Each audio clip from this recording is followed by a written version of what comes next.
स्वागत है आपका न्यूज 18 जम्मू कश्मीर लद्दाख हिमाचल में। मैं हूं विशाल और आप देख रहे हैं JKLH प्राइम डिबेट।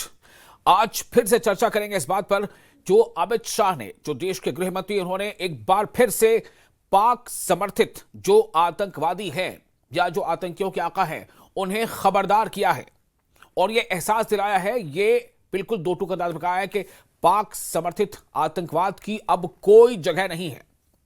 सुरक्षा बलों की तैनाती चप्पे चप्पे पर है और अगर ऐसा कोई दुस्साहस फिर से होता है तो जैसा पहले आपको याद होगा ऑपरेशन सिंदूर के बाद खुद प्रधानमंत्री ने कहा था कि किसी भी इस तरह की गतिविधि को फिर से एक बार जो है उसे एक्ट ऑफ वॉर माना जाएगा और खुद कई बार रक्षा मंत्री भी कह चुके हैं कि अगर एक गोली चलती है तो इसके जवाब में गोला चला जाएगा। तो अमित शाह ने जो एक तरह से एक बार फिर से इंतबाह दिया है। दरअसल अभी कई रिपोर्ट्स इस तरह की आ रही थी, जब एक दूसरे से लिंक केस में यही बात आई थी कि पाक जो है वो फिर से कोई ऐसा तजुर्बा कर रहा है या कर सकता है न्यूक्लियर मामले को लेकर के। फिर जिस तरह से सरहद पर हालिया दिनों कुछ ऐसी सरहद पार से कुछ एक्टिविटीज जो देखी गई हैं या जिसमें लोकल मिलिटेंट शामिल थे, उन तमाम लोगों का किला कमा किया जा चुका है।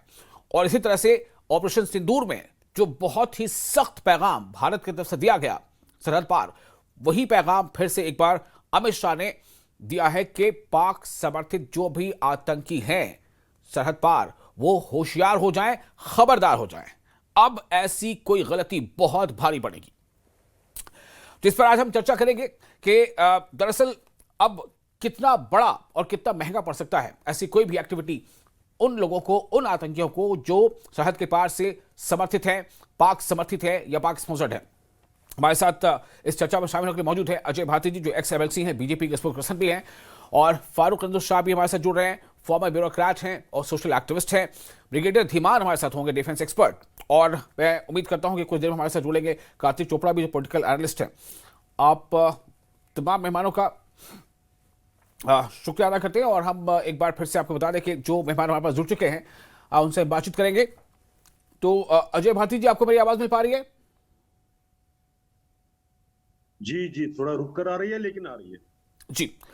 अजय भारती जी, मैं सबसे पहले चाहूंगा कि आप इस पर थोड़ा सा हमें और हमारे दर्शकों को बताएं कि ये जो अब बात कही गई है, एक सख्त मैसेज, एक इंतबाह दिया गया है फिर से गृह मंत्री के जरिए से, ये कितना अहम है अपने आप में और अब क्या स्थिति है जो लगातार अभी जो खासतौर से जो ऑपरेशन सिंदूर हुआ उसके बाद? विशाल साहब शुक्रिया, और मेरे को पैनलिस्ट्स को भी मेरी तरफ से नमस्ते, के दर्शकों को भी। जी। देखिए, ये क्लियर कट मैसेज है केंद्र सरकार की तरफ से, मोदी जी की सरकार की तरफ से, कि अब टेररिज्म को बर्दाश्त नहीं किया जा सकता किसी भी फॉर्म में, किसी भी प्रकार के वायलेंस को, चाहे वो नक्सलिज्म हो, चाहे वो टेररिज्म हो। हम टेररिज्म की खासकर बात करते थे, हमें मालूम है कि पाकिस्तान अपनी जो आदतों से सुधर नहीं जाता है, वो बाज नहीं आ रहा है, बार बार कुछ ना कुछ ये कर रहा है। उनको याद दिलाना पड़ता है, क्योंकि देखिए विंटर शुरू होने वाला है और रास्ते फिर बंद हो जाएंगे, तो इस वक्त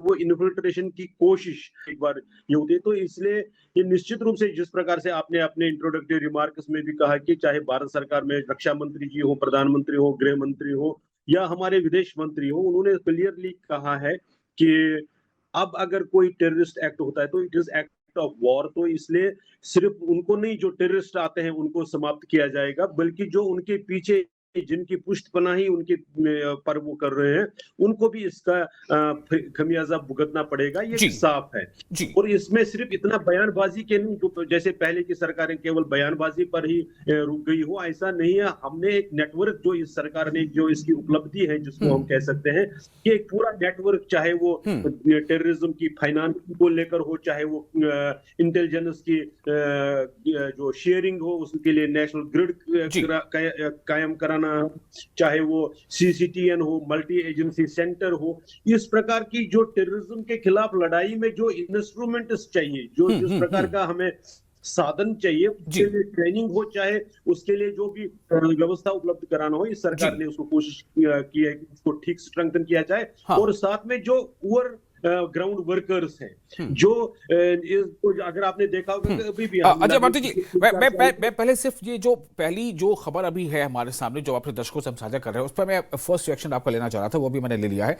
मैं अपने दूसरे मेहमानों से पर थोड़ी प्रतिक्रिया ले लेता हूँ, फिर आपके साथ और डिटेल में आएंगे, बाकी इसके लेयर्स पे और बात करेंगे। हमारे साथ जैसे मैंने पहले बताया कि ब्रिगेडियर धीमान भी जुड़े हुए हैं, डिफेंस एक्सपर्ट है, और हमारे साथ एक और खास मेहमान भी जुड़ चुके हैं, वो है कार्तिक चोपड़ा, पॉलिटिकल एनालिस्ट।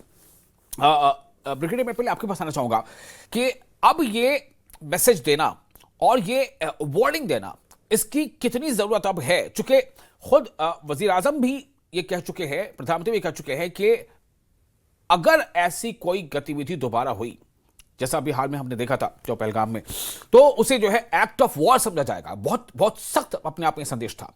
उसके बाद से किस तरह से भारत जो है ये कह सकते हैं कि बिल्कुल पूरी तरह से तैयार है किसी भी ऐसी हरकत का मुंहतोड़ जवाब देने के लिए।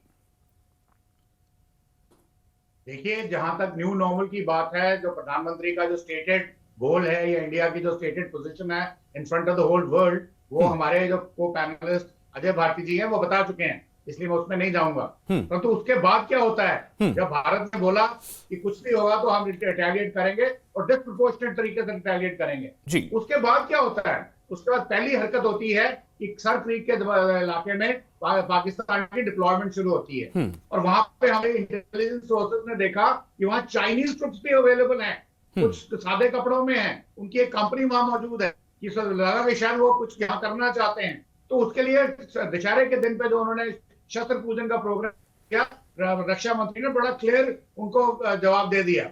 उसके 2 दिन के बाद आर्मी चीफ, एयरफोर्स चीफ, उनके बयान आए।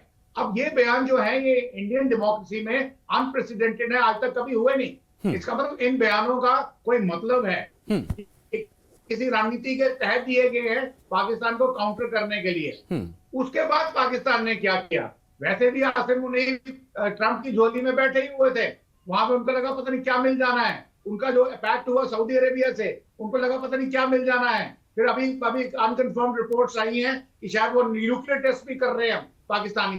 तो ये सब क्यों कर रहे हैं, शायद उनको लगता है कि वो भारत को अभी भी काउंटर कर सकते हैं। हालांकि उनकी जो आर्मी है किसी भी हालत में किसी भी पोजीशन में नहीं है। उनको पहले बुलाया गया कि आप इजराइल में आके पीस कीपिंग फोर्स का हिस्सा बनिए, 30,000 ट्रुप्स दीजिए, उनके पास वो भी क्षमता नहीं है, क्योंकि वो फंसे हैं बलोचिस्तान में, वो फंसे हैं खैबर पख्तूनख्वा में, वो फंसे हैं गिलगित बल्टिस्तान में, पीओजेके में, इवन सिंध में। तो ये ऐसी जब खबरें आ रही हैं तो एक माहौल तैयार किया जा रहा है, तो उसको काउंटर करने के लिए ये जो अभी गृह मंत्री का बयान है ये बहुत इंपॉर्टेंट है।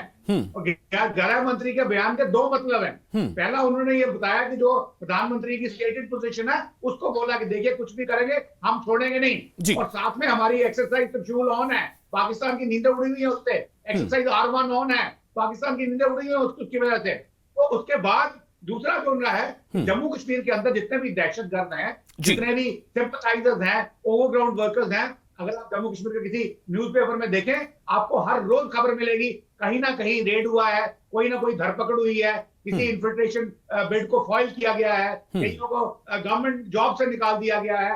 यानी कि पूरी की पूरी जो गवर्नमेंट मशीनरी है मिनिस्ट्री ऑफ होम अफेयर्स की, वो फुल ब्लास्ट में काम कर रही है, और सारी की सारी सिक्योरिटी फोर्सेस, सारी की सारी इंटेलिजेंस एजेंसी वो एक ही ग्रिड पे आके काम कर रही है। तो गृह मंत्री ने सिर्फ उसको दोहराया है कि हम आंतरिक सुरक्षा को भी देख रहे हैं और एक्सटर्नल एग्रेशन के लिए भी तैयार हैं। इसलिए आपको कोई शक नहीं होना चाहिए। अगर आपको लगता है कि अमेरिका या सऊदी अरेबिया या कोई बाहर का देश आपकी मदद करेगा, just forget it. Indian army is ready to take you on. Indian arm forces, sorry, हम तीनों के तीनों सेनाएं जो के अंग हैं वो एक साथ मिलकर के आपके लिए तैयार हैं।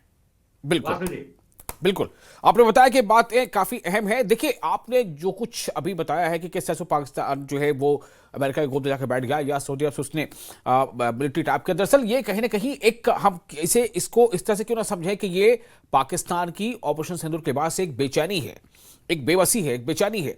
उसकी जो है वो कितना बेचैन है वो इसको दर्शाता है।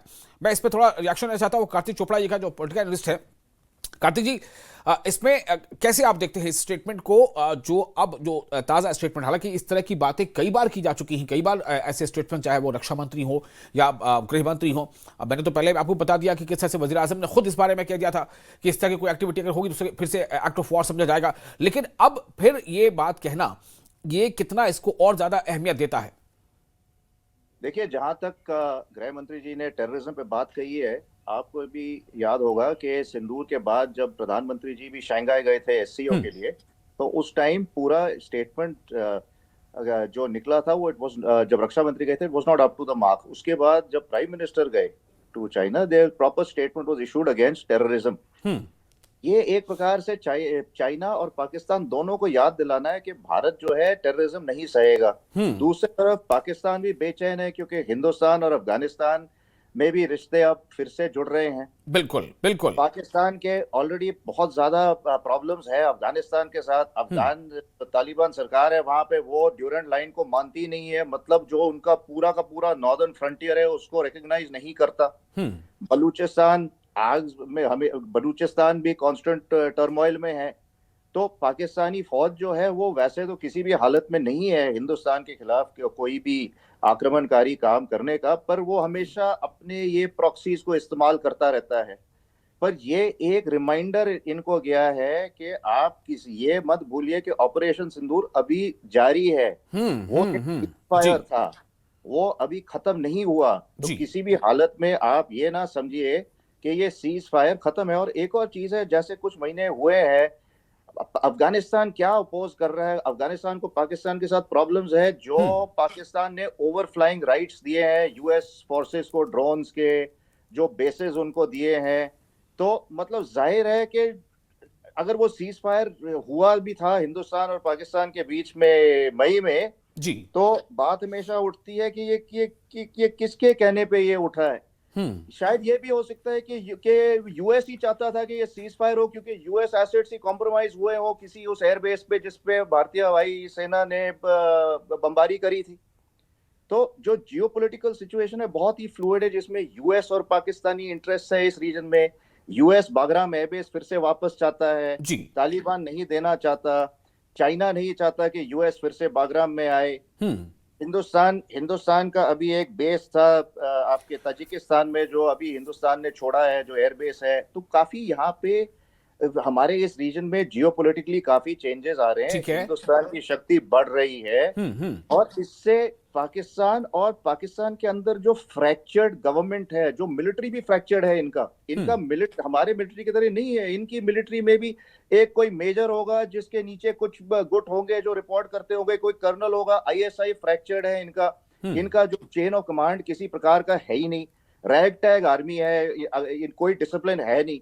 तो एक प्रकार से इनको एक वार्निंग गई है कि अभी कोई भी अगर आप सोचेंगे कि प्रॉक्सीज इस्तेमाल किए जाएंगे हिंदुस्तान के खिलाफ, तो आपको बख्शा नहीं जाएगा। बिल्कुल बिल्कुल बिल्कुल। फारूक रेजो शाह भी हमारे साथ जुड़ चुके हैं, मैं बताऊं।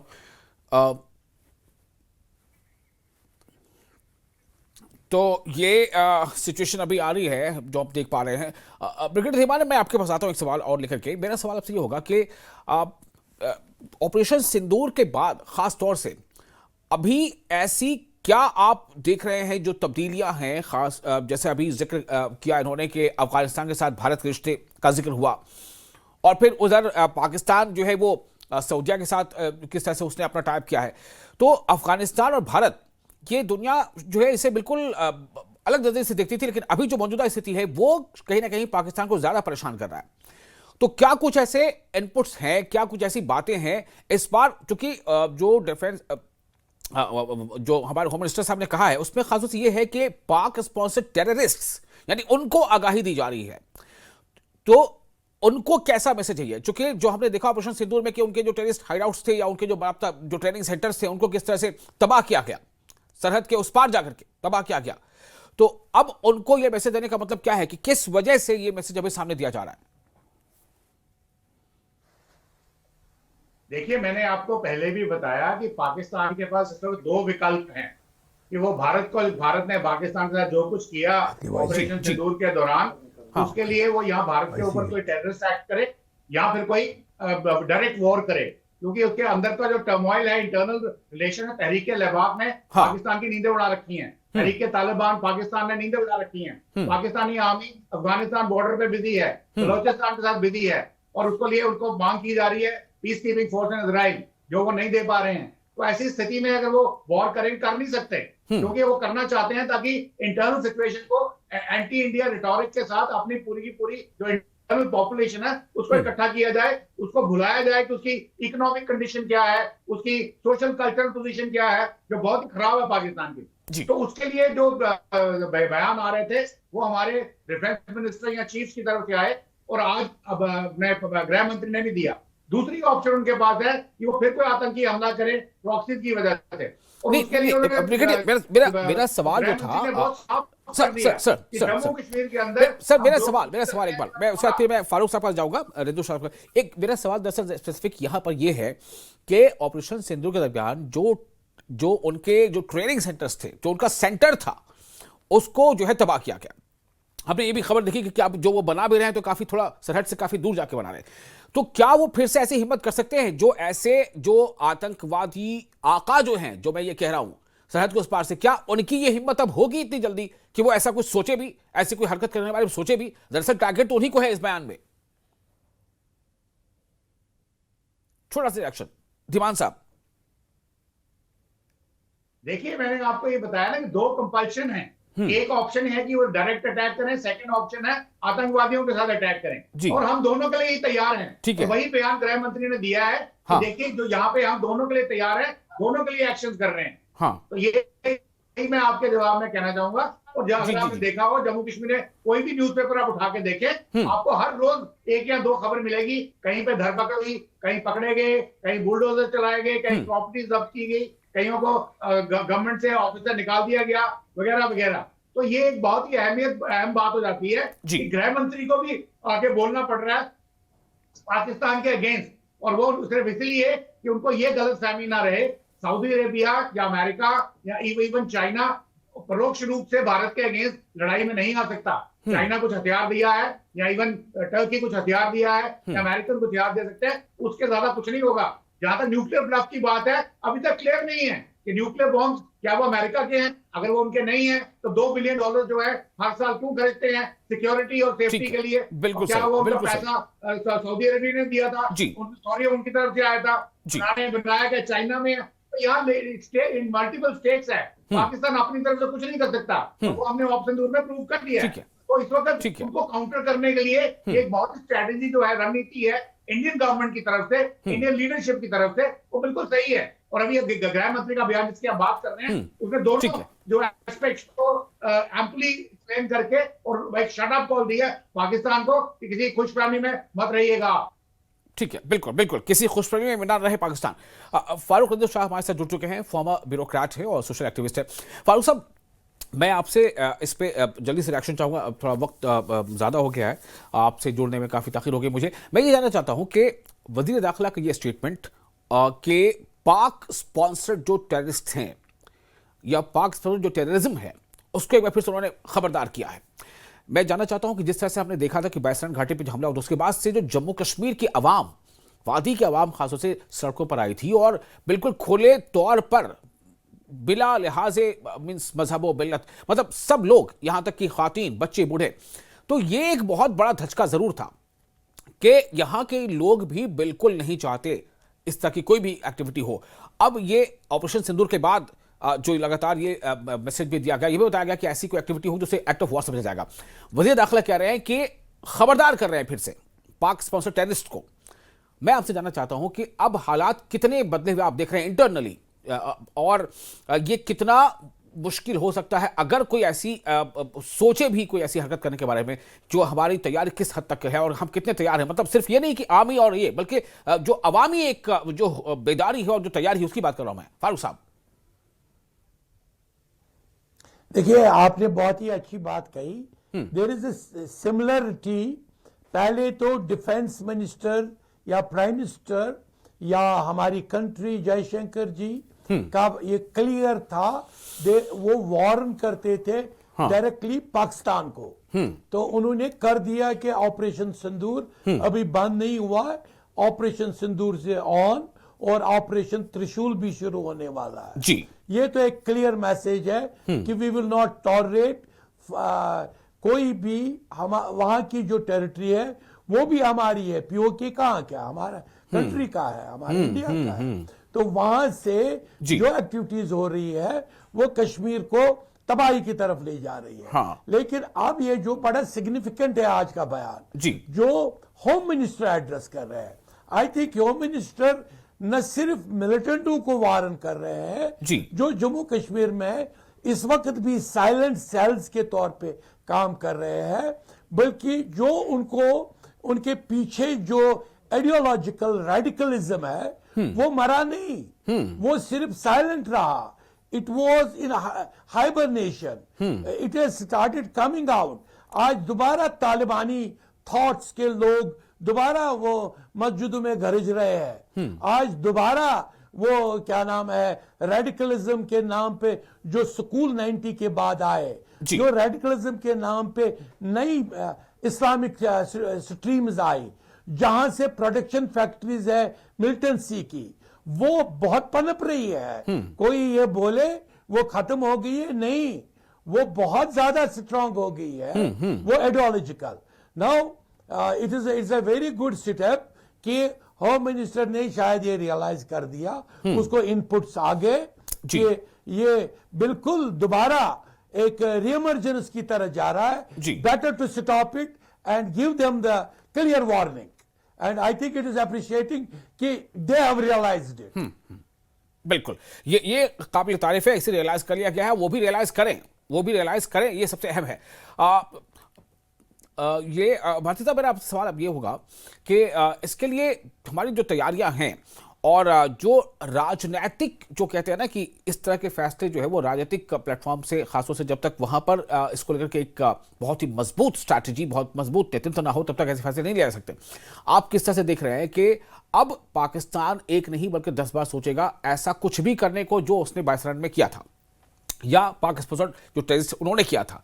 अब ये पैगाम कितना दूरगामी आप देख रहे हैं इसे, अजय भारती साहब?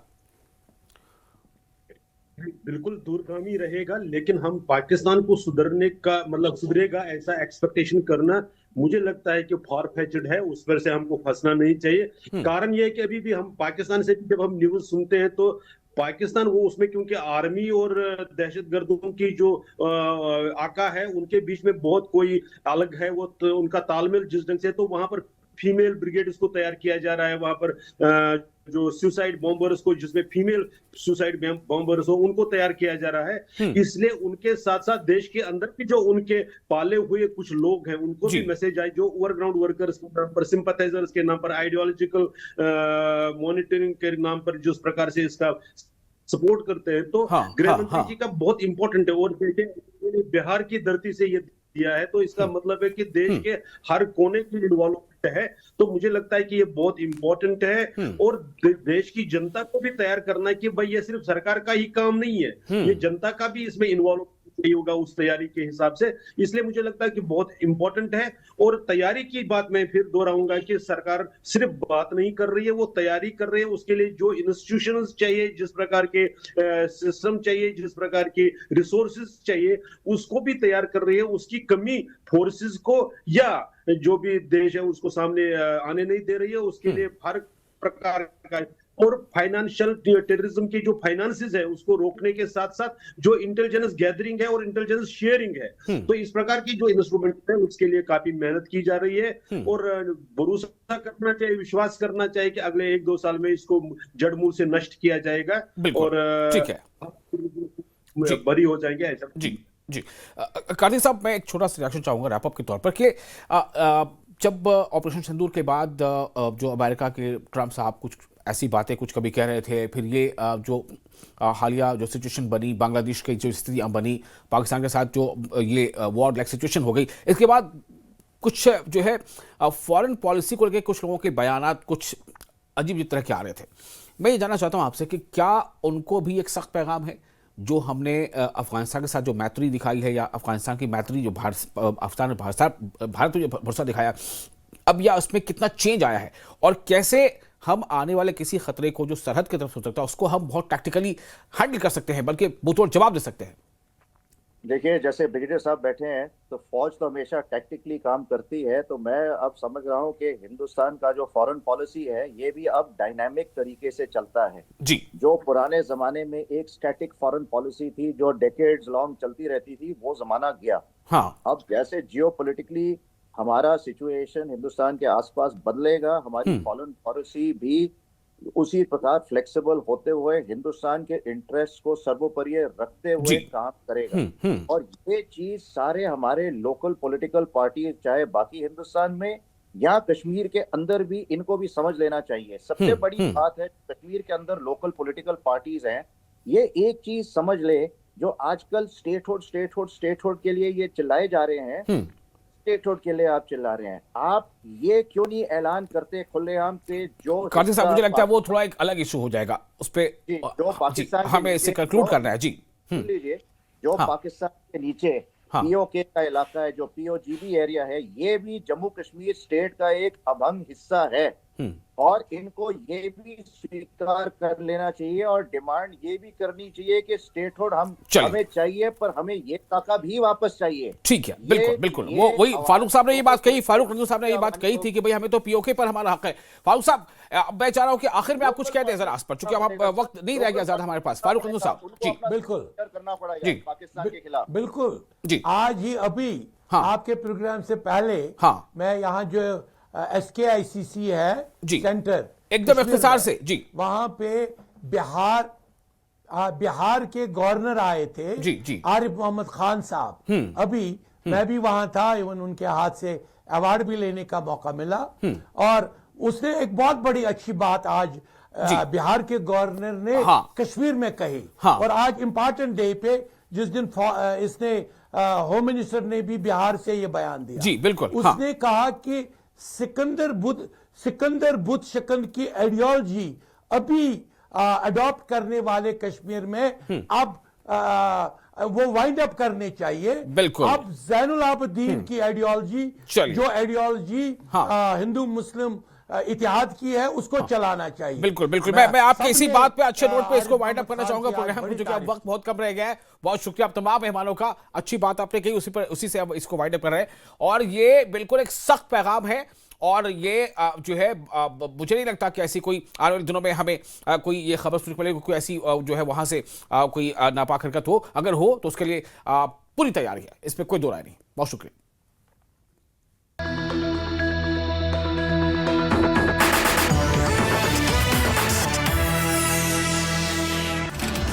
पिशवार के